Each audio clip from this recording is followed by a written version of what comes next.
So no, don't pause. Be ready. Hi everybody. It's Belle and Armand, and we just got out of Rise of Skywalker not that long ago, about 2 hours ago.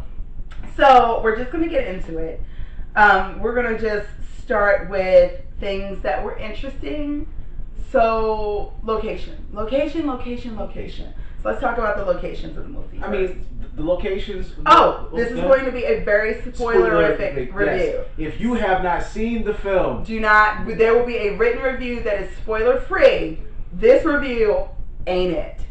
Just go. Okay, now go. Yeah, I'm tuning my feelings to give you spoiler free. Yeah, boy. So locations. I mean, I guess some of what you would expect. I mean, look, with Star Wars, there's always a degree of we're going back where we've been before. Like we met back to Tatooine twice in the original trilogy. Yeah. So it wasn't unusual. I mean, in the prequels, we were going back to Coruscant. It felt like every 5 minutes. Yeah. So, which actually made sense in the prequels because it was the seat of government. It did. So, but I don't want it to come off as a gripe that I saw. Where was the planet that Luke was hiding? Octo. I don't want to make it sound like it's a gripe that we saw Octo twice. Right. Because it's like that's consistent with what Star Wars has been like. So look, I will say the locations. There was nothing that was as stunning as where the Jedi who gets killed in the jungle in Revenge of the Sith. The fluorescent look. Yes, there was nothing like that. There was nothing that was that beautiful. Although we did go back to Cloud City too, which it took me a minute to realize. I was like, this looks familiar, and I was like, we haven't been to Cloud City in so long. I'm not gonna lie, and I saw it, and I was like, God, I could watch Cloud City all day. All day, every day. All day, every day. But the locations serve the story, so yes. I have no complaints behind that. Yeah. I will say visually, J.J. Abrams always does an exceptional job with visuals. Oh, yeah. And so, whether it was the locations, or whether it was star fights, whether it was scenery shots, I mean, I couldn't have asked him to do anything different in terms not of at all. The use of any of that. I feel like the battles were perfect. And we did something we have never done before, but we'll get into that later with the battles. So that was nice. It was nice. We'll get into it later, but go on. Just for me, even including the fact that we're no lens flares, which I was basically saying. Half the time to be like, "Where's the trademark, JJ? Where's lens flares?" I'm so proud of him. So I give him credit for it, but I mean, I guess, and I should say this, locations, and as we kind of move into the larger conversation, I am very sympathetic towards this director and this cast for the monumental load that they have to deal with that really no cast ever had to. Not even with the prequels, but because the prequels the prequels served exactly the function that they needed to serve to tell the complete story. So in some ways, in my opinion, the prequels enriched the original trilogy a great deal, but the level, because so many people hated the prequels until you get to Revenge of the Sith, because of that, this trilogy has so much on it that the previous trilogy did not. That it's almost, it was a Herculean task, and they did live up to it, despite some executive meddling that we'll talk about later. Yeah. So go on. I look at this movie and it's kind of like it's almost too big to fail. I mean, it is literally like the Great Recession. It's like this movie, on some levels, is a failure.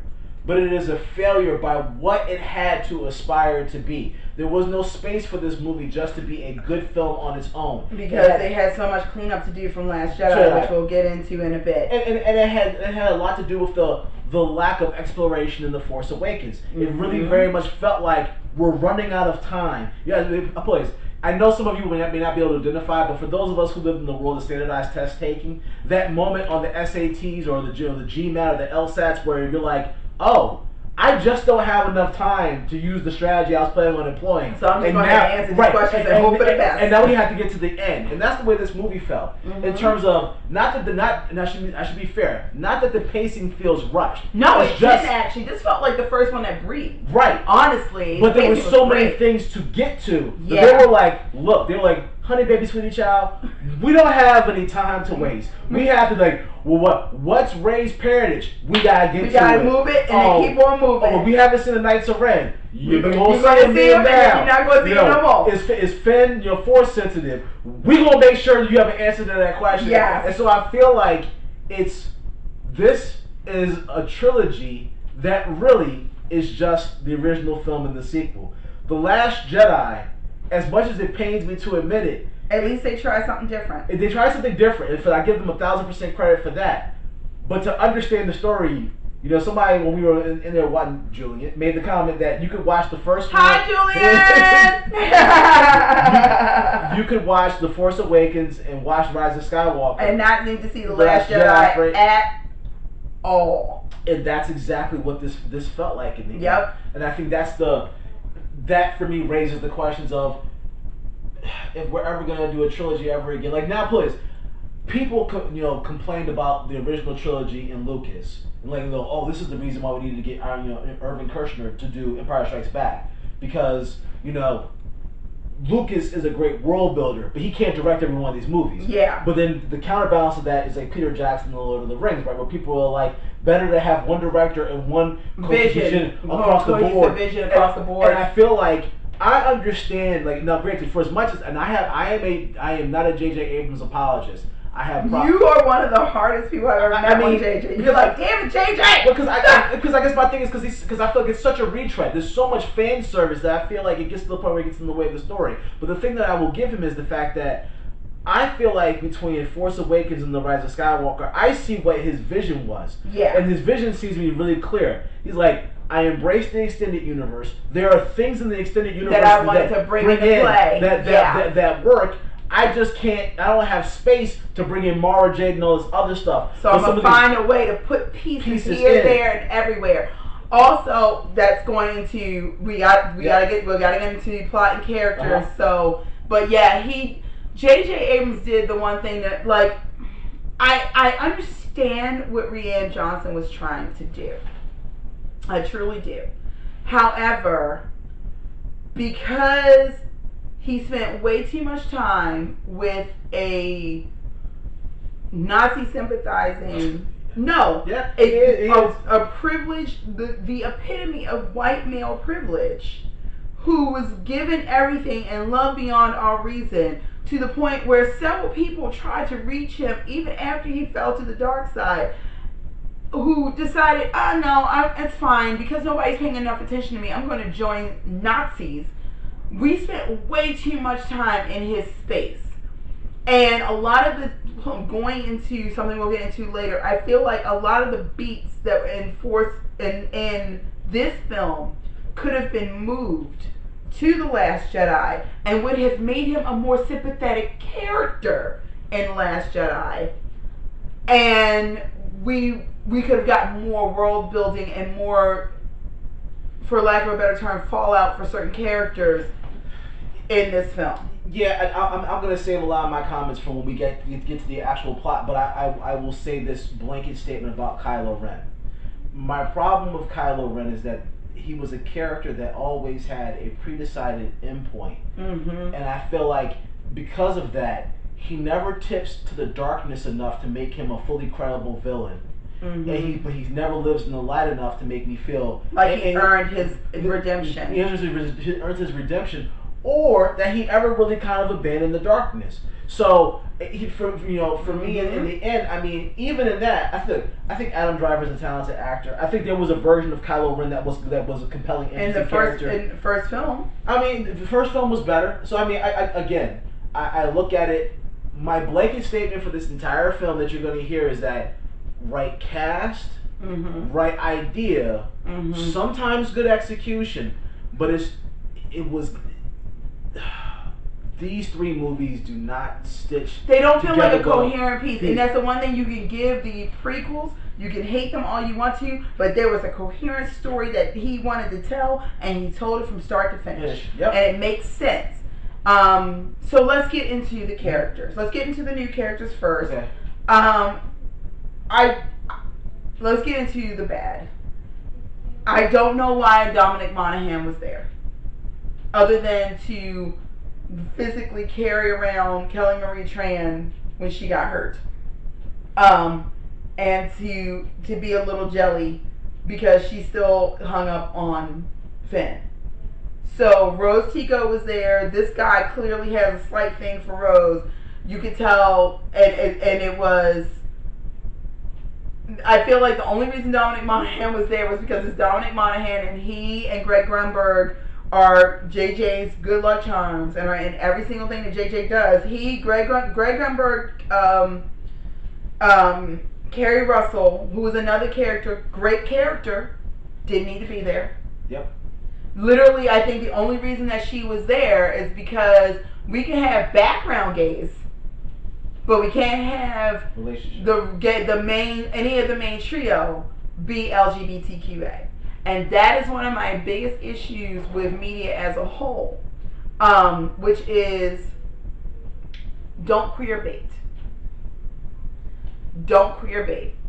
I know on the one hand, no one saw the Poe Finn thing coming. I don't know how they missed it because John Boyega literally has chemistry with everybody but Kelly. I mean, but don't you think it was even more noticeable in this film than others? I'm like, oh my god! I'll tell you this: I never subscribed before to the idea that the two of them needed to be a couple. But I'm saying this as a side gendered male. I saw it and I was like, these two guys are in love with each other. And it seemed so obvious. And it was just kind of like, and I guess on top of that, and I could not see Rey with anybody. I mean, I goes into the thing that I appreciate the audience that we saw it with having a visceral, disgusted reaction to. But we'll get into that as we get into our main cast. I did love Kerry Russell's character though. This is the thing. It's the same thing. I love Kerry Russell's character as much as I loved Laura Dern's character. Yep. But she didn't need to be there.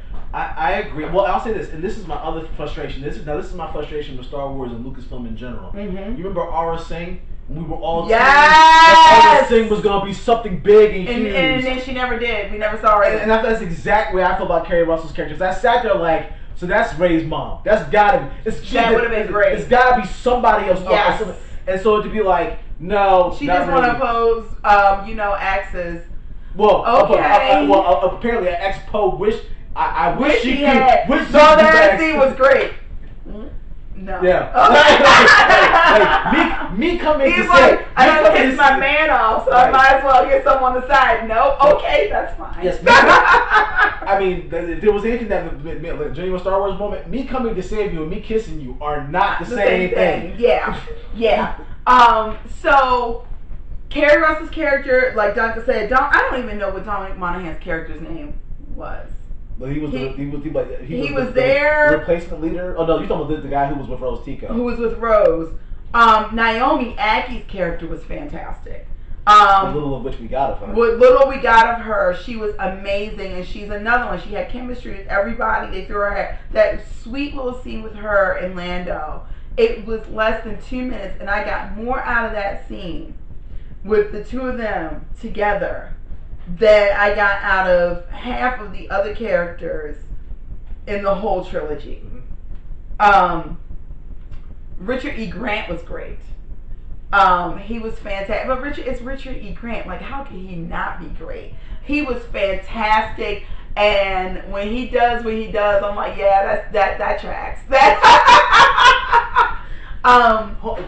Who was he? He was the other general with Hux. Mr. Triggerfinger. Itchy Triggerfinger. This is gonna sound horrible, and I'm gonna date myself. But you know what I can never get past? What? That he was the main villain in Hudson Hawk. And if no one who knows me, Hudson Hawk was one of my favorite movies. It's absolutely horrible. But he's the main villain, and I was like, oh, it's mine. There's small children upstairs, so I can't respond to that the way I want to. Hudson Hawk is a critically underappreciated movie.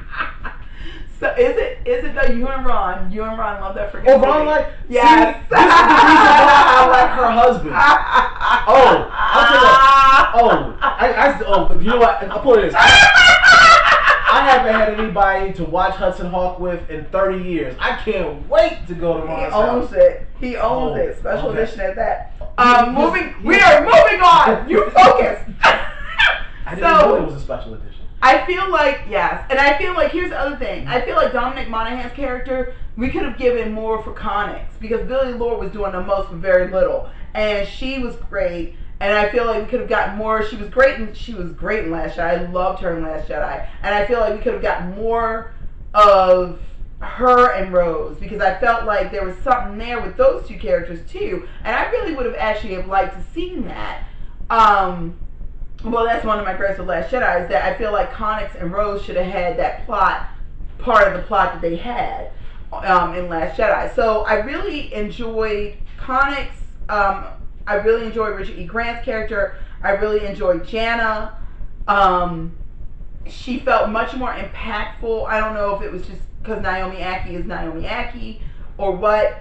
I will say apparently Finn is magic because people are just following him around. He meets them and suddenly all of a sudden they're like, well, so let's get into Finn. Okay. Well, no, we gotta talk about Poe first. Poe's still real angry. There is a lot of the stuff that I thought we would have kind of moved past after The Last Jedi, but there's a lot of anger in Poe that he was very shooty this movie, which seems really out of character. Well, I mean, I know I agree with you. I mean, I guess my problem with Poe is that Poe's purpose was very clear in the first movie, and I appreciate the fact that we all know they were going to kill him off.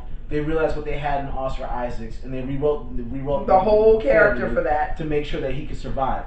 Having done that, I do feel like I did not like. There was a moment in the film where basically Poe has given up all hope, and he has to lean on Lando Calrissian. And my problem with that moment was the Poe Dameron that I've seen, even for the mistakes he made in the beginning of The Last Jedi. He would not have given up like that. Right. Not when no way. Not when his friend. It was him on his own. Yeah, maybe. but not when he had Finn and Ray was still gone by that point. But Finn was there. But he has friends whose lives are on the line. Yeah. I don't see him in that moment giving up, and I felt like again just kind of like with the whole Admiral Haldo thing. Yeah. It was this.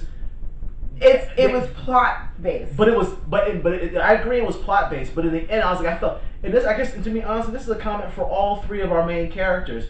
There's never a moment where I feel like we finally just passed the torch. We've done all this setup for the passing of the torch, but not for Rey, not for Finn, not for Poe. We got a lot of hints. It's right. I don't ever feel like this is their time. Like Rey has one moment, at the very end. Where I feel like, okay, but finally, like they're gonna let my heroine be a heroine. Yep. And then it took so long to get there.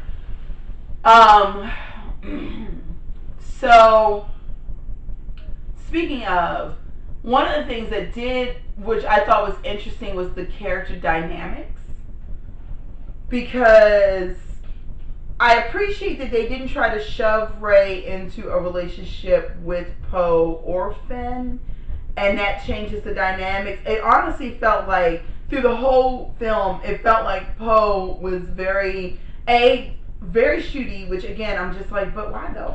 And B, he was very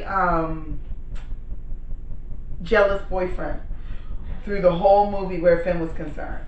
Yeah, that was the vibe I was getting, because some of the fights that he and Rey were having seemed so. I'm like, and there was this moment where Finn is just like, "My seat on the table." Hi, Star Person. There was a moment where Finn was just like, "I need you to stop," and I just realized what he did. I just realized, because they did instantly, and I don't think he's realizing that. Yeah. Okay, but to that point, right?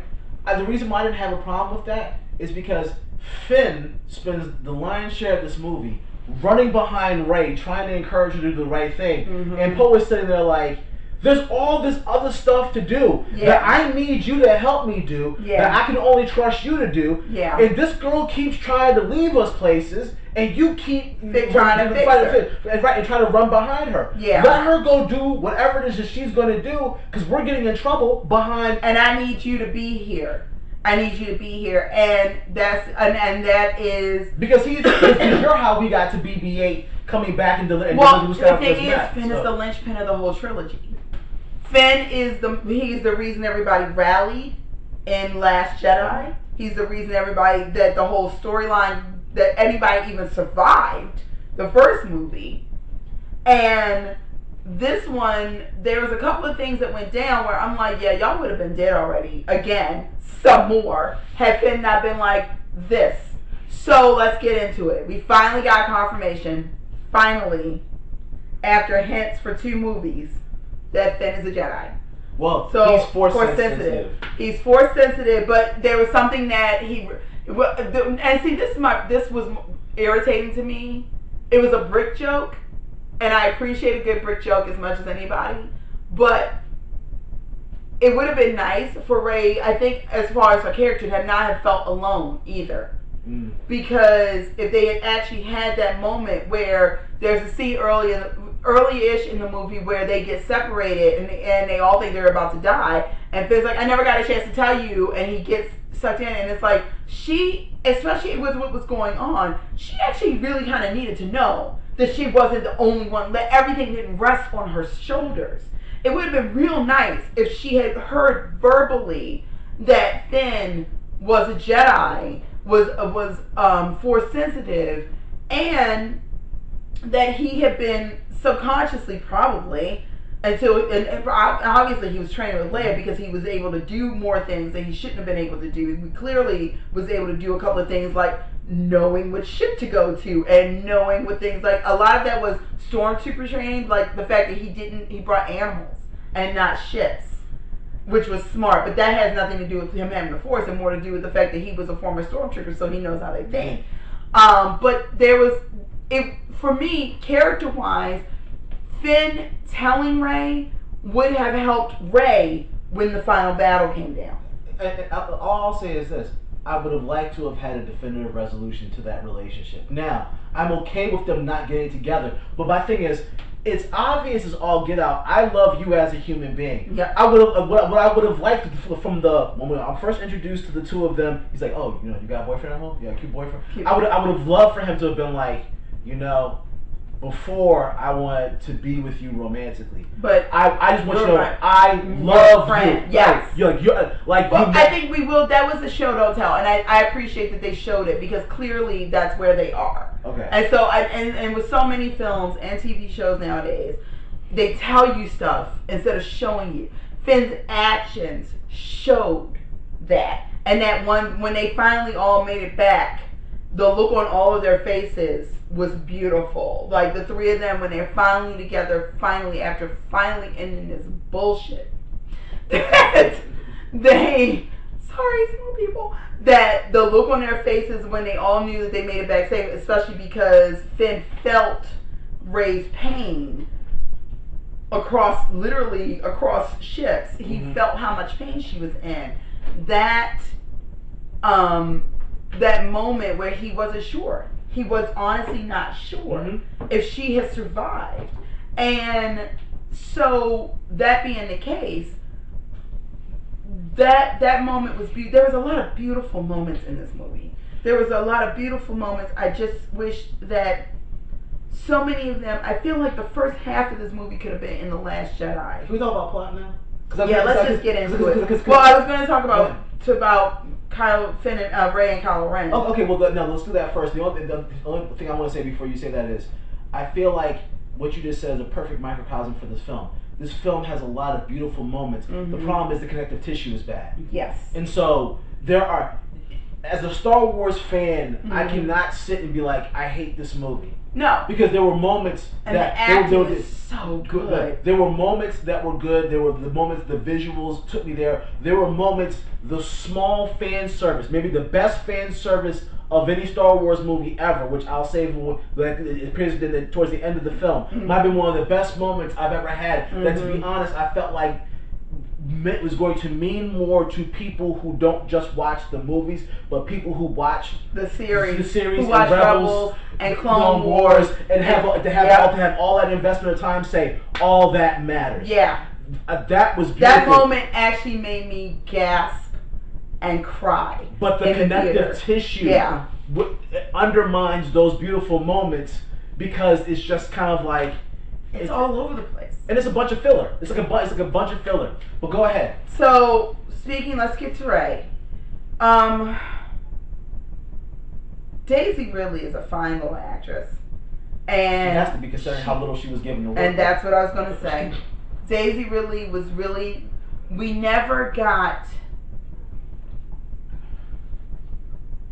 Rey turned out to be a pawn in a long-term game, and a long con at that. And that is the biggest disservice that the series has done. Rey should have been, I was hoping against hope. I did not want her to be related to anyone. I absolutely did not want her to be related to anyone. And that was one of the few moments of Last Jedi that I absolutely loved, hands down. Because that to me was the one thing that Rian Johnson did right. Which is, too much of this series is focused on one family jacking up the entire galaxy. So to have these two kids who are related to no one be the beginnings of something different. Because Finn and Rey are related to, well, at the time we thought were related to no one, and they were the beginning of a new Jedi, maybe gray Jedi order, which is what the Jedi were in the first place.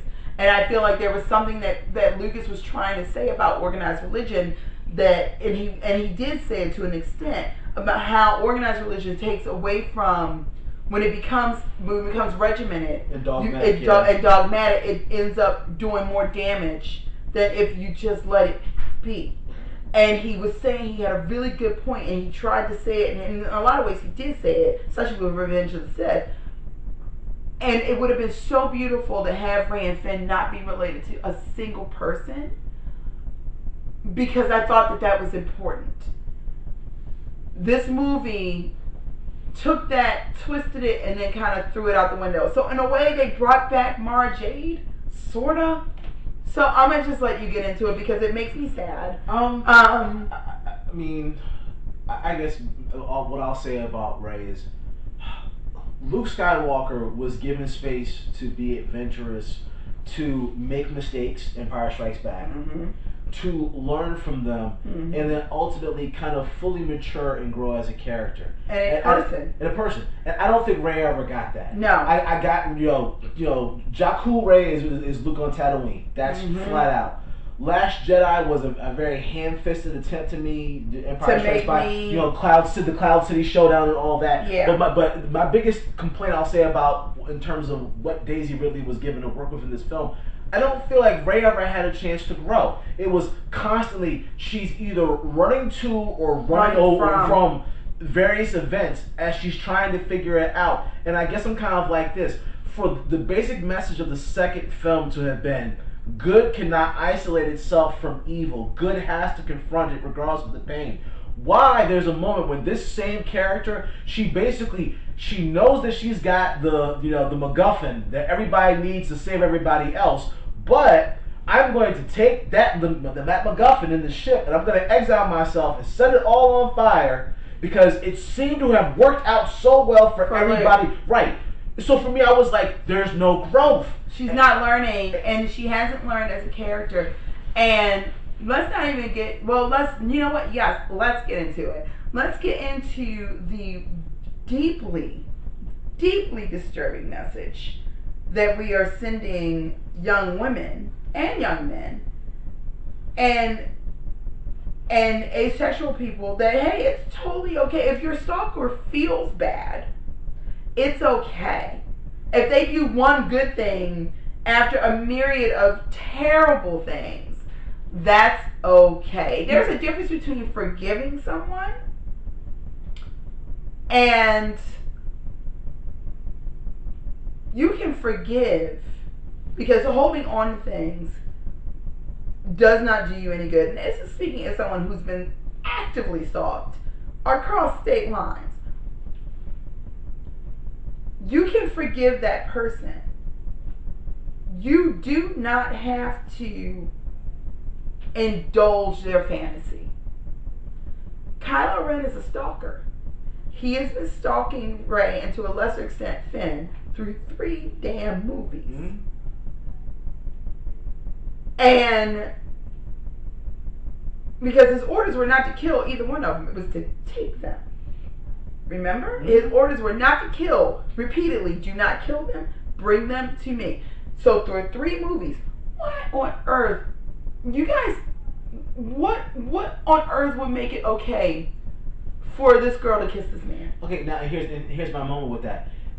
I felt like that's too much of a fan callback to Return of the Jedi, where they're like, we want to give her holding, she's holding Vader in her arms, which I was like, I felt like it failed to understand the fundamental message of Return of the Jedi, which was, that was Luke's father. That was reconciling with your family. And it was look, only between child and parent can it be like, you are a genocidal maniac. But I see good in you, although not a single other human being in this universe will see you that way. Or dead, except for Padme. Which is the reason why I burned your body in secret. Because if I had done it. So for there to be a moment with Kylo, I'm like, not only did he not earn it, it's not appropriate because there's no relationship between the two of them. That's not creepy and disgusting. Not to mention the fact I had a problem when Rey was like, there was a moment I wanted to take your hand. Like, what is this? So let's get into Kylo Ren. Okay, because all right, to get into Kylo Ren, we have to get into the plot. So let's just go. So the basic plot of the film is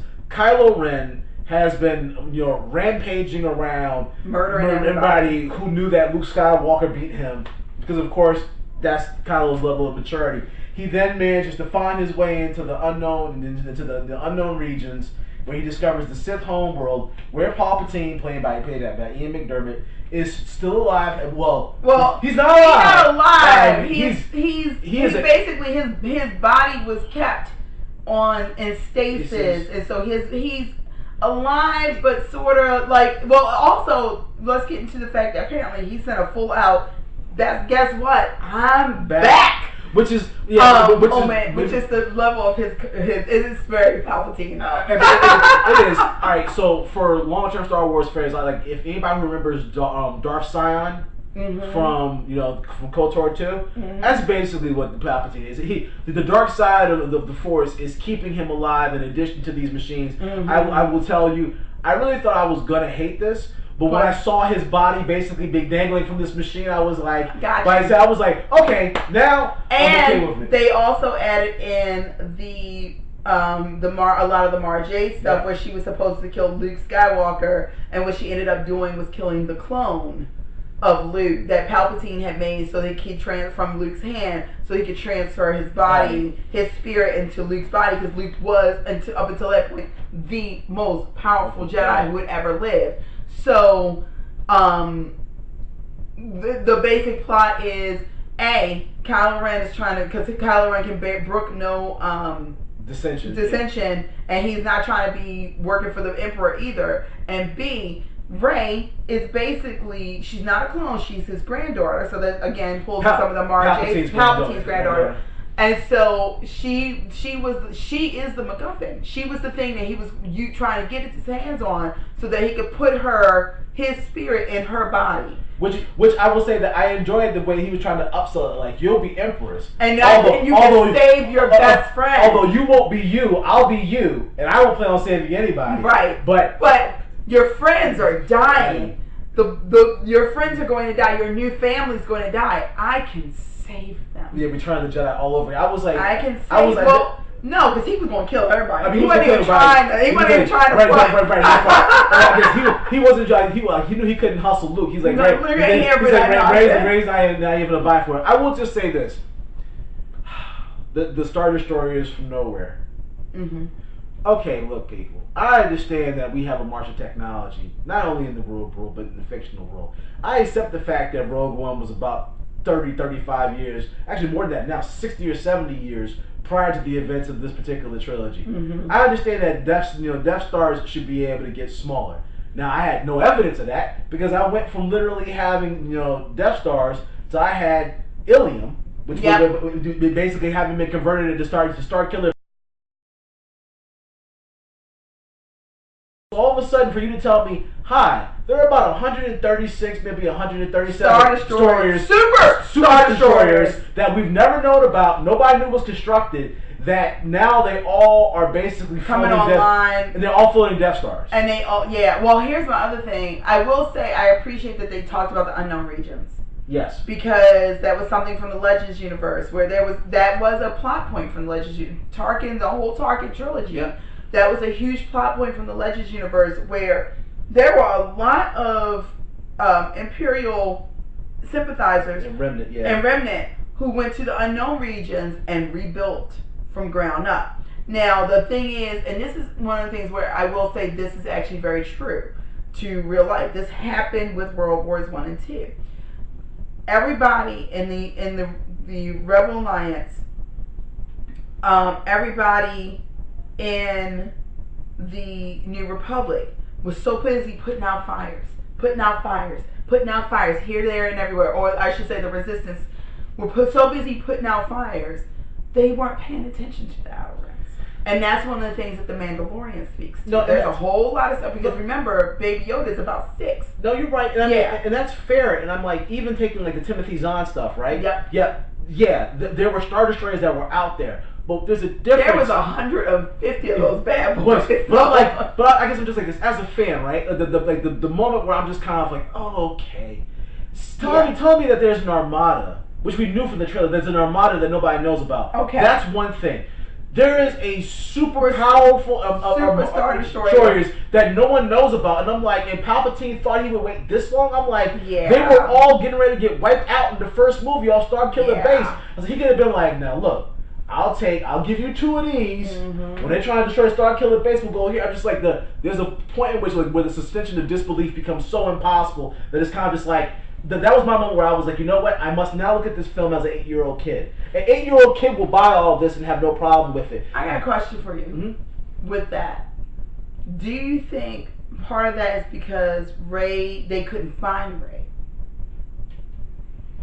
And so, because her parents specifically hid her, and they knew what he planned for her, they hid her for that reason. So he was basically laying in wait until they found her. I think you can make an argument for that. Because I can see that, and if that's the case, that makes sense to me. I don't like it. That was not the part. That was honestly not the issue for me. My biggest issue with the whole thing was that. Holy crap.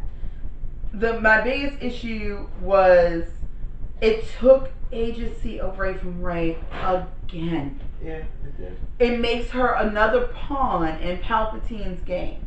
Now, one of the good things is how the story became your family is who you choose it to be. And so let's get into Ben. Because I guess we're supposed to call him Ben Solo now. Which I'm just going to say this. Palpatine's plot and motivations to me get to a point where it's like, it seems like he's making it up on the fly. Because first is you got to kill the scavenger, you got to kill the girl. Then it's I'm going to use the girl. Then it's I'm just going to use both of you and now I don't need either one of you. So kind of like, for somebody who is like, look, the Sith, the rule of 2. I've been sitting, I sat in the architect, 60 years of death and destruction to put myself right where I wanted to be. Longer than that. I was like, I felt like I went from watching, you know what? It was like Darth Sidious had gone senile. I went from somebody who was a master planner, who was just like, all right, I'm making it all up on the fly. But so your boy Ben, just your boy Kylo not Ren, my boy. Ben Solo. Here's my thing. I absolutely love Adam Driver. He is an amazing actor. He ain't got nothing to work with. I absolutely love Adam Driver as Kylo Ren. What I do not like is too much of me being told too much. I feel like, and I've said this before, if they had just leaned into him being a giant asshole. Yep.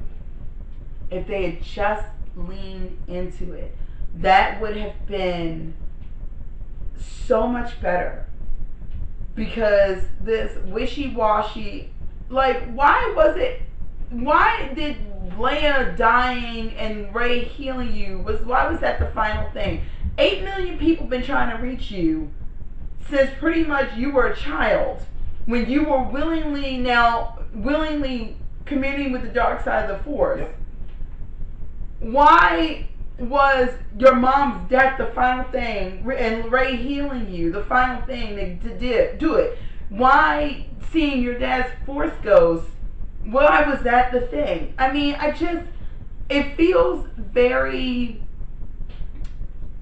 And here's the thing, I believe that Adam Driver as Kylo Ren, he did such a good job of conveying the emotion. Yes. But I absolutely believe that Kylo Ren really did try to turn back into Ben Solo. There was a couple of lines where he kept saying, I can't. And it kind of reminded me of Loki in the first Avengers movie, where he was like, I've gone down this path, I can't turn back. Not I don't want to, I cannot turn back. But unlike how we had 3 movies of Loki turning into something more than what we saw in the Avengers and in Thor, we only got 1 movie and only 20 minutes of it, of us seeing. And again, that's one of the things, I feel like half of the plot, if we had seen what we saw in this movie with Kylo Ren at the end of Last Jedi, and the last 20 minutes of Last Jedi had been that, I would have 100% believed it. Adam Driver sold it, don't get me wrong, but I also feel like there's a lot of JJ had to clean up so much stuff from Last Jedi that, and I feel like Kylo Ren got shortchanged. I mean, yes. I honestly feel like his redemption arc got shortchanged. Well, I mean, Belle, this is my thing. One, okay, this is my whole perspective on Kylo Ren. One, we never spent enough time with him. And 2, every time we see him, he's an asshole. So, right, but not only that, he himself is indecisive and weak. 3, this whole thing behind the redemption arc, right? Redemption to me is something that I can see, embracing for certain characters. It was capable for me to understand how Vader could embrace Luke and betray the Emperor, because Vader could have easily killed Luke. It was like, I didn't take your hand off till you forced my hand. He was struggling in Empire Strikes Back to avoid killing Luke. Yeah. Now, my thing with Kylo between betraying Luke, between killing his father, behind attacking Leia and almost causing her death. The fact that now, not even mentioning the whole kidnapping of small children. So after all of that, seeing your dad again after you get stabbed is the reason why now you're going to turn back. It was just there was never a moment where I felt like that character either earned their redemption.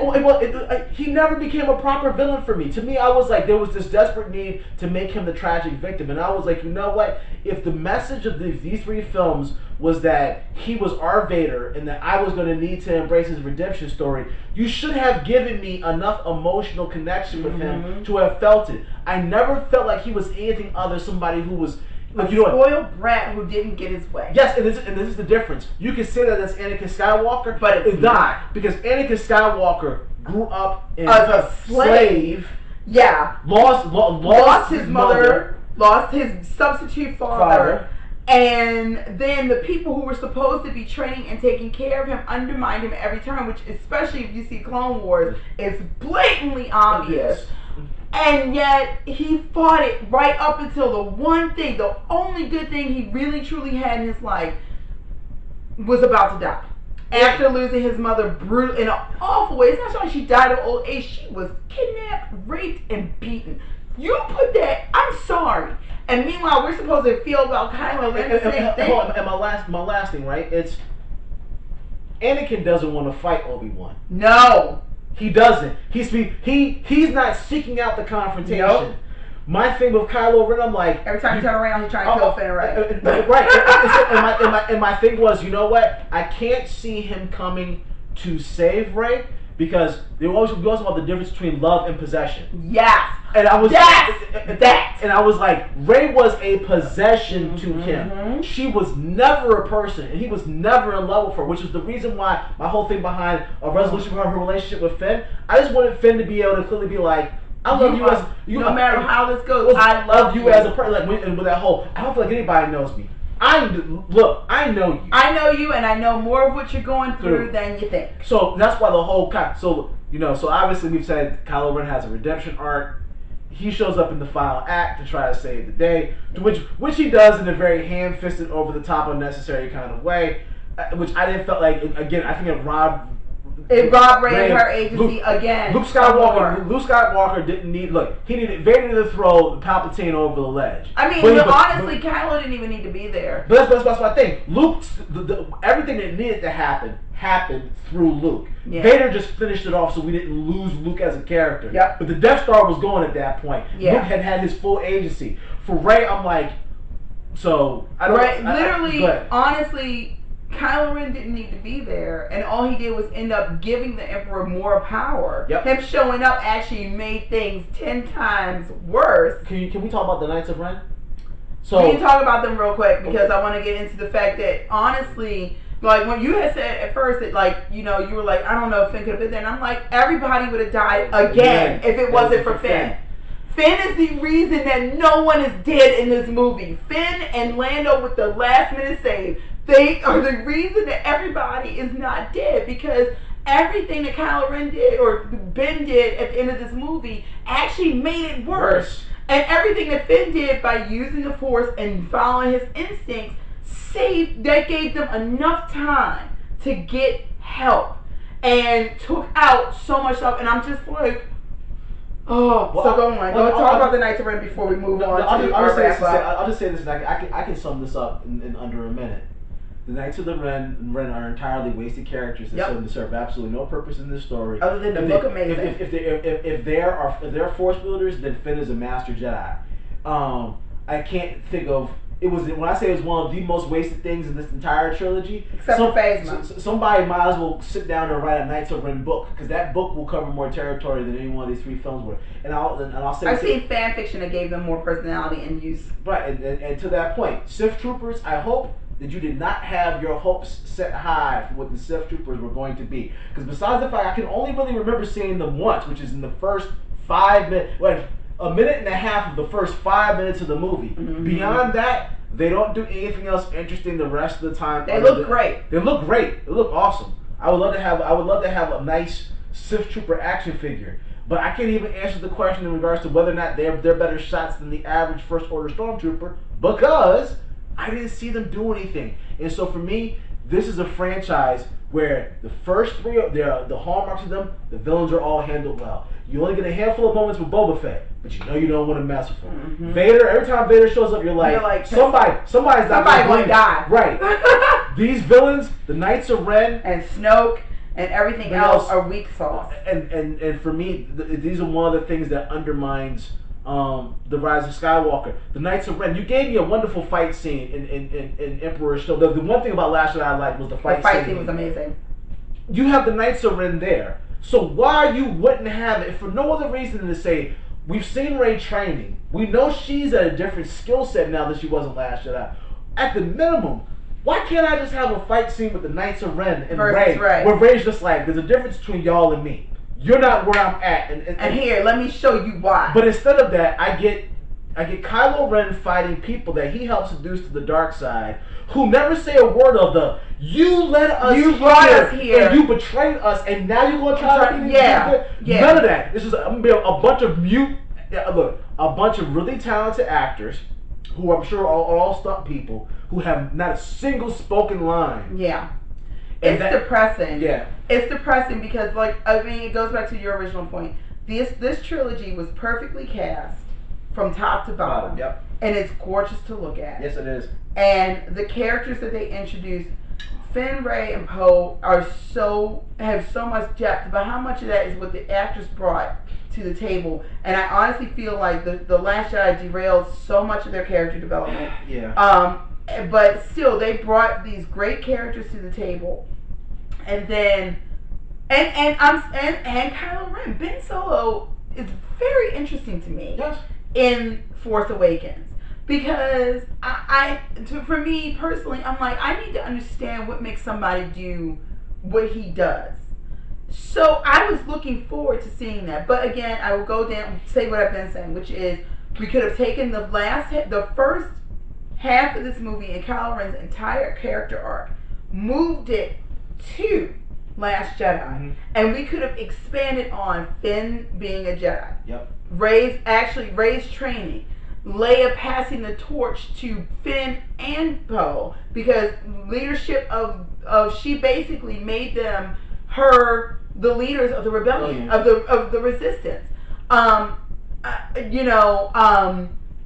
Seeing more of Rey's conflict and how her friendships affected that. Seeing more of Rey make choices instead of just being pulled here, there, and everywhere. I wanted to see Ben truly repent of what he did. If you're gonna have him repent, I wanted to see that moment where he truly and realized the horror he has inflicted on the galaxy for, in the long run, nothing. We haven't talked about Luke Skywalker yet. Which the only thing I'm gonna say is, it's hard for me not to say that I'm disappointed, because I mean, for as little as he was used, although he was used well, I felt like I could have got this in the last movie. I mean, again, half of this movie could have been in the last movie. But here's the part of the place as a Star Wars fan that I'm left horribly conflicted, right? Okay. My complaint with with Force Awakens and Rise of Skywalker is I'm like, J.J. Abrams is very good at using Easter eggs and retreading story beats from prior films to construct new films, so that there's an appropriate level of fan service and things feel familiar enough. But you're still moving forward. Where Rian Johnson said, I'm going to go in an entirely different direction. As a fan, I'm like, if I'm going to give up the extended universe, then I want something to replace it. I want something new, which I got in The Last Jedi. Whether I like it or not, I cannot begrudge the fact it's new. And so it's like, I've got new sandwiched in between two retreads. And so it's the retreads themselves connect thematically and storyline-wise, because there's a clear understanding for the director between the first and the third films. The director in the middle was taking things in a different direction, and so literally this is a franchise that just runs out of time. Because to be perfectly honest, it feels like we should have had at least one more movie. Yeah, I mean, it does, because there was not enough space for J.J. Abrams to get there. Because it's like, look, to really close the story out, I have to have a mature version of Poe, which I don't get. I have to have a Finn who is using his abilities. Not just who's using his abilities, but he is Leia. He's Leia. And so when Leia is talking to Luke before Luke turns himself into Vader in the Return of the Jedi, we needed that scene. Because you knew that was the moment where emotionally now he's been given everything he has to go forward. And there's never that moment with Rey and Finn where Finn's like, I don't worry about you turning to the dark side, because I know who you are. And she keeps going, everybody knows me, and it undermines what they were trying to do. Yeah, that moment, it was almost there. We almost had it, because Finn kept trying to tell her, I trust you. I don't care who you are. I don't care what anybody tells you. I trust you. So that, and again, that was the one thing about the movie I absolutely did love, which is families of choice are important. And I felt that was the one message in the film that was so clear and was so good, that your family is who you choose to be. Well, the whole that plus Lando's statement. When Poe was like, well, how am I going to do this? How are you ready? You have everything you need. We weren't ready. I mean, the younger generation always looks at the older generation in mythical terms. Yeah, look we at everything. Ready? We didn't know we were going to be and, heroes. and that's and that's why I love about when Lando was just like, you just do the right thing and you let it run. Because I feel like now this is the dad in me. The dad, like, you know, when you're a parent and your kids, you know, like mystified by, oh, you did all this stuff, and it's like, I had no idea what I was doing, and I was making them all go along. I was making it up as I went along, buddy. When you have your adventure, you'll find your North Star, you'll try to do the right thing, and you'll go. And I did love genuinely the fact that it didn't take a lot to get Lando to hop back, and all it took was Ray being like, go tell her yourself. Yeah. Because you know you're supposed to be out here with us. Yeah. And we need you. We need you, sir. And so I love that. Yeah. I love that. Can we talk about other things that we love real quick? So let's end this on a high note. Let's end it on the things that we love. Hold on, because I have to say this. I loved one particular moment in this film. As in, like, for me, it was the truly redemptive moment where I was like, now I will drop my gripes and I will accept as a fan you have given me a wonderful moment. And that moment is when we really, the first time, think the heroes are not going to make it. Yeah. Which is kind of, you know, in a Star Wars movie, it's kind of debatable. This one actually felt like they were going all die. And Rey begins to hear the voices of the Jedi from the past. That made me, oh god. And there have been a lot of lip service over the course of the film of the, like, you know, 1,000 generations of the Jedi live in you. Mm-hmm. But there is this wonderful moment where I'm like, remember, Rey has been on her own. She had a very limited. She had less training with Luke. Luke had with Yoda. Yoda and Obi-Wan. He at had least both. at some time with both of them. And so it was hearing. When I say everyone, I mean Karen Janus. Hearing Mace Windu. We heard Kanan, we heard Mace, we heard Anakin, we heard Ashoka, we heard Qui-Gon Jinn. It was Obi-Wan. It was that moment when we heard every single one of them talking to her, and it was them talking to her. I'm not gonna lie, I'm like, just thinking about it makes me like, it was so beautiful. That was the first moment we really got to have her as a heroine. Yes. Where it was when like, she was like, help me, please. I mean, but the best part is the role of the mentor character is to sit and to tell the hero, there is nothing else that anybody has to give you. Not only is it on your shoulders, none of us live in fear because we know on your shoulders everything should rest. Right. We trust and love and believe in you. Yep. And that was the one moment where I was like, now Rey is my Jedi. And I will say, though, one thing to me that was important, that was beautiful, at the end of the film, after our heroes have vanquished, you know, darkness and all that, and she puts down her 2 lightsabers, it was very important to me that I saw she had her own saber. Because I was like, now I have to listen to any psycho fanboy tell me that she's not a Jedi. Because she didn't make her own saber. I'm like, she's been through a trial, so that's her Jedi Knight trials. Yeah. She's not a Grandmaster, but she's absolutely a Jedi Knight. And I love the fact that her saber reflected her. It had a little bit of skin, a little bit of dark, a little bit of light. It had the grip. It had the grip. The grip from her pole. Yeah. It had that, and she has her own. And it was not blue or red. It was yellow. It was yellow. And the best part, her ignition switch was different than any ignition switch we've ever seen before. Hers, it's a spin. Yeah. She flicks it and it turns on. Yeah. And so look, I'm just gonna say this in all honesty. I don't want a new trilogy set someplace else. I want these characters back. They just all got someplace. They finally got to where they should have been at the second movie. Yes. And I'm like, this feels like we should have had one more movie. Yes. This feels like we need to have. Now, the only thing that gives me any hope is that they said this is the end of the Skywalker Saga, and they made sure of that shit because but now Rey, you know, calls herself one. She calls him Rey Skywalker, which means the Skywalkers are so really the story of that family continues because now here's the thing, right? What happens? Because we know that they've said, Kathleen Kennedy has said going forward they're not doing any more trilogies. Now they're going to take the Marvel approach. We're going to make as many movies that are connected as we think serves the story. So having said that, I'm like, do we get that Finn movie? Do we get the Poe movie? Do we get Cade Skywalker? Yeah. Because please, how much loaded now is it going to get? So now we have a Skywalker who's heir to all of that baggage, but she has all the power of the Emperor, which means, absent somebody else getting, manifested, into the Force, she is the most powerful Force wielder in the universe. She's the most powerful, and her offspring is going to fall right in line, right back into the line. Yeah. And so I'm saying the story potential that's there, the fact that Finn and the fact that we have a whole generation of lost Jedi. We have a whole because there was a moment in the film where we realized that the moment on Jakku with Finn was not an isolated incident. It was across the galaxy where the Force awoke. Finn, and I said this many moons ago I was like, Finn is the catalyst for the Force awakening. Well, I said it and Ron said it. The Force did not awaken with Rey. Finn woke up in the Force, and he woke up everyone.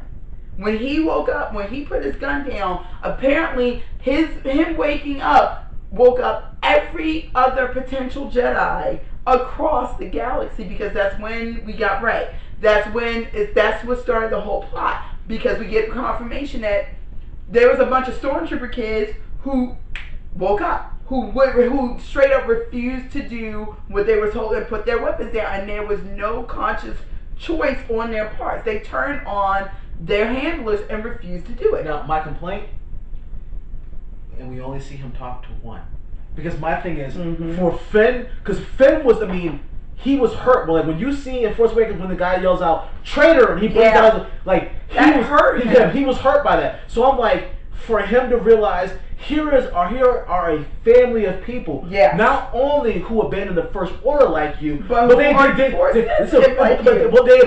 Force sensitive. But the thing is, they realize that they're Force sensitive because they all have a heart like yours. They were all compelled to do something that was dark and evil. And they said no. Because they were like, for all the stuff that they did to me to make me in the First Order, I swallowed all that. They made me a stormtrooper, but I won't hurt somebody else. You can hurt me. And I was like, well, that's a powerful statement. That's a Jedi. It makes sense to me that all of a sudden these are the same people who are running on top of a superstar destroyer, being like, so we're not all gonna make it. We're probably all gonna do what we gotta do. Right.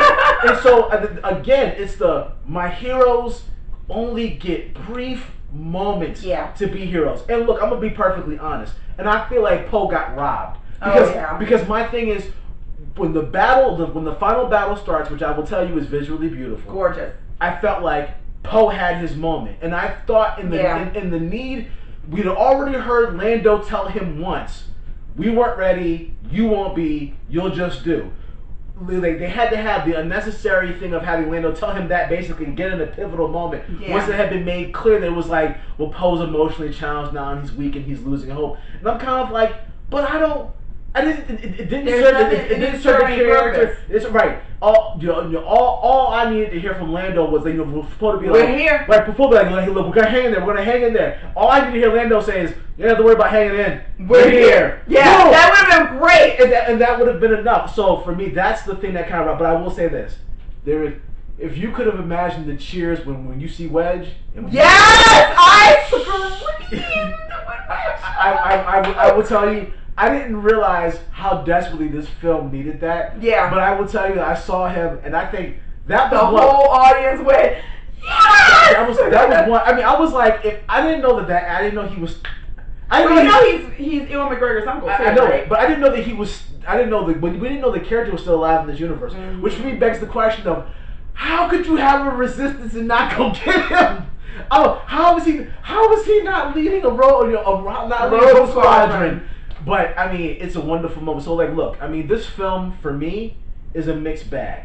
It has wonderful acting from everyone. I walked in with very low expectations. Same. I had no expectations. I walked out, to be honest, I walked out frustrated and upset. And there are lots of things about this movie that I don't like. But the thing that I'm willing to accept two things. One, this movie had a Herculean task that it could not accomplish. Yeah. Unless you were going to make a 4-hour Star Wars film, there was not enough time to cover everything that needed to be covered. And it's not that it's all like Rian Johnson's fault that he crashed the franchise. It's that I don't feel like there narratively was a clear communication between Rian and J.J. Abrams and Kathleen Kennedy in regards to what is the hero's journey? Because the one thing that makes Star Wars, the original Star Wars, work is the hero's journey. Same thing in prequels. Yeah. And the hero's journey here is they tried to make it more psychologically complicated in The Last Jedi, and they walked away from that in this third act, and so the hero's arc is troubled, and that disjointedness bleeds into it. But again, I have to say this: you cannot say anything bad about this cast. No, they're amazing. And you can't. To be perfectly honest, I really have a hard time, other than my general J.J. Abrams complaints. The retreads, the fan service, of course, the one surviving room on the Death Star is going to be the room that Luke Skywalker and Vader battled in, so you guys can see it. Of course, Luke's X-wing, which apparently spaceships in Star Wars survive a long time in bad maintenance conditions, like that whole 50,000 miles. Get the powertrain and the oil change. That doesn't happen in outer space. This is let it sit for 100 years, turn it on. So I have lots of gripes and knocks. I accept this film on a level as a Star Wars film, like it was what it needed to be. I will say, thinking back to like the 8-year-old version of me that was in love with this franchise, I think that 8-year-old version of me would watch this film and embrace it and would find reasons and ways to love it. I will say, as a long-term fan, this does leave me in a place where I am very concerned, because I'm like, the story of these characters is not over. It's not really finished. And to jump to go do something else does them a disservice. So I don't know where you go. And if nothing else, I hope, because I mean the road ahead, Kathleen Kennedy, there's no clear roadmap for what comes next. My biggest thing is, I hope somebody looks at these films and says, well, this is what we're not going to do. We're not going to start a series and not have 3 directors who aren't on board. Because the last thing I'll say, I walked out of this and I started thinking about Solo. And I started thinking about. I don't want to ever think about Solo. Okay, and I'll just say this. I'll just say this as a Star Wars fan. I'm not going to sit here and tell you that I like Solo, but what I absolutely accepted was the fact that Solo reminded me, this is a big place to tell stories. That's true. And there's lots of different stories to tell, and that the way that you're going to make the way that, to me, the path for Star Wars out of this young fan, old fan divide that seems to be going on is we have to go someplace new, and I don't what the Mandalorian is doing, right, which is why it's working. Mm-hmm. So I'm just kind of like, we have to give creative people space to do go what they do, and to go tell something new, and in that we're going to find something beautiful. Because to be perfectly honest, all this trilogy to me was an adapted version of the extended universe, minus a few characters and minus the young Vaughn, where we got the same basic thing. It was the one of the children turns. One is right. And the only difference was Jaina kills Darth Caedus. Yeah. In the books, but beyond that, the story beats are so similar. So, but look, if you're a Star Wars fan, I feel like there's no way you're not gonna go see the movie. I do think you have to go in with the expectation of it's not going to be perfect. And to be fair, no third act movie in this franchise's history has ever been. Return of the Jedi is still one of the people like, I love Return of the Jedi. I mean, but that's you. Some people, genuinely are lukewarm on it. Yeah. Some people look at Revenge of the Sith and they can't decide whether they love it or they hate it. I love Revenge of the Sith. I accept it for what it is. Some people are like, so third act movies always hard. So I just feel like and this is all I'm going to say before we wrap up. I feel like you're right. These characters' their stories aren't over, and this feels very truncated. And so, I don't know if they are going to take the Marvel approach, and we're going to get a, Poe and Finn movie. If we're going to get a Rey movie, I feel like Rey's story might be done because unless they finally expand her story. She's got to train the next generation of her show, because apparently there's a bunch of them. Yeah. So, what I do know is that thank you for bringing Daisy Ridley and John Boyega into my life, and for making Oscar Isaac a household name, because if nothing else, that is worth it to me. So thank you, J.J. Abrams, for that. Thank you for giving us the much-needed Luke and Leia training sequence. Yes. I needed that in my life. That was beautiful. That was gorgeous. It was perfect, and I thank you for it. And thank you for bringing Lando back. Thank you for not wastefully killing off characters. Yes. Because the one thing I will tell you, I remember Ta-Nehisi Coates. I had a chance to talk to him one time at Phantom Comics, and we were talking about people killing off characters, and he was like, I don't know why people kill off characters. It'd be much better if they were just injured or you take them off the board temporarily. And J.J. Abrams does a masterful job of not wasting characters, taking characters away and putting them in a position of threat, but then reminding you, well, this is Star Wars. There's always hope. So even when things are bad, maybe that person is not really gone. Maybe this friend might, come back in a different form, or something good might happen. So I appreciated the fact he did not strip the cupboards bare in closing the story out, which would have been what a typical director would have done, which is have a finale. Right. All the old characters are dead. All the new characters are alive. He didn't do that. And I feel that that's to his credit that he didn't do that as well. Yeah. So on that note, so if you had to rate this out, if you had to, out of 5, I would say 3.5 out of 5. I would say that's fair. I feel like the acting and the set design save so much of this franchise as a whole, and especially in this trilogy.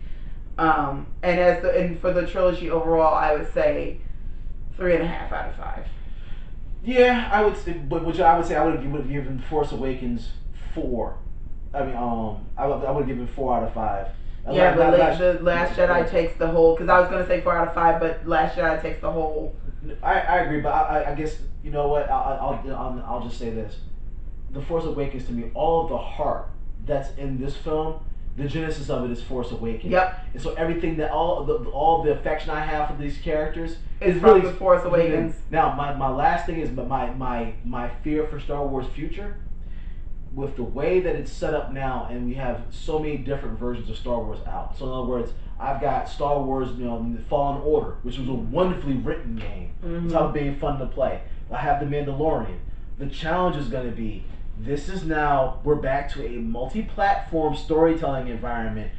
You had better make sure that the writing for these films connects. No, not even connects. That it's equal to what's happening elsewhere on the other platforms. Because the comic books are phenomenal right now, and so is the games. Right. So are the games. And there were no logical leaps or problems in how the storyline and the games played out. So I'm kind of looking at it like, if I can get it here, why can't I get it there? Because the thing that you have to remember is that all the old fans who complain about stuff now are extended universe fans who grew up with the Timothy Zahn stuff connected to everything else that came later. So I'm like, whatever you do, it better be on the same level. Yep. And that's all I have to say about that. Also, again, thank you for bringing back Freddie Prinze Jr. and Hayden Christensen and Ewan McGregor and oh Lord, what's that young lady who plays the Ahsoka Tano? Jennifer Hill. Thank you so much. It meant and Sam Jackson. It meant so much to me on a personal level, as somebody who loved Clone Wars and Rebels, to hear them, to hear Kanan and to hear Ahsoka and to hear Mace, it meant so much to me on that level that, if nothing else, this movie giving us that redeems a great deal. So thank you for that. I'm not gonna lie, I was getting ready to scream when I heard Qui-Gon Jinn, and I'm not even Liam. Man, when I realized that Ahsoka was up in there, I literally burst into tears. I couldn't believe that. I couldn't believe I heard Sam Jackson. I was like, that's Mace. Yep. So hey, thanks for spending an hour or so with us as we do a deep dive into Star Wars. The written review, which will be spoiler free and not this long, I promise, will be up at 3:01. Because that's when the embargo dropped. They were very serious. Let me tell you something. I do not. They took our phones and everything else, and I understand why. I don't want to anger anybody at the House of Mouse. No, I did. And thank you, especially to Ally. Thank you, Ally, for giving us press passes. Yeah, seriously, you guys are amazing. Thank you so much. 2 Star Wars movies in a row. The same thing for Last Jedi too. That's right. So thank you guys so much. You are the bomb diggity. And for Pop Culture Uncovered, I am Belle. I am Belle. Everybody wants to be. Anyway, you can find us at Pop Culture Uncovered on Facebook and on Tumblr and popcultureuncovered.com. You can find us at PC Uncovered on Twitter and Instagram, and you can support us on Patreon. And at Pop Culture Uncovered on Patreon and Pop Culture Uncovered on YouTube. So come, follow us. If you like this, subscribe, ring the bell. We will be there for you. Peace. And may the force be with you always.